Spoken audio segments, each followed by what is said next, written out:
जी हाँ दोस्तों, पावर स्टार का फिर से एक धमाकेदार का गाना आने वाला है। वैसे तो गाना आने के बाद ही पता चलेगा कितना धमाकेदार का यह गाना है। और बता दें दोस्तों कि यह गाना और कोई नहीं बल्कि यह छठ गीत है जो कि धमाकेदार का होने वाला है। और इस गाना का नाम है छठी माई सुन ली गुहार।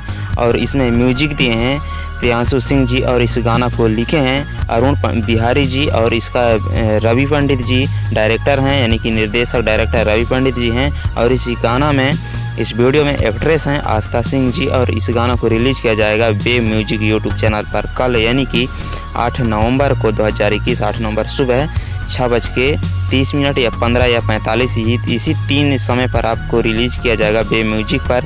तो आप लोग देखने के लिए मत भूलिएगा। और बाकी पावर स्टार के बारे में, इस गाना के बारे में क्या कहना चाहते हैं कमेंट करके बता दीजिएगा। और बस इसी तरह भोजपुरी न्यूज और भोजपुरी गाना का अपडेट पाने के लिए हमारे चैनल को सब्सक्राइब करें। और इसी वीडियो के नीचे इंस्टाग्राम और फेसबुक का लिंक है मेरा, आप वहां जाके फॉलो ज़रूर कर दीजिएगा।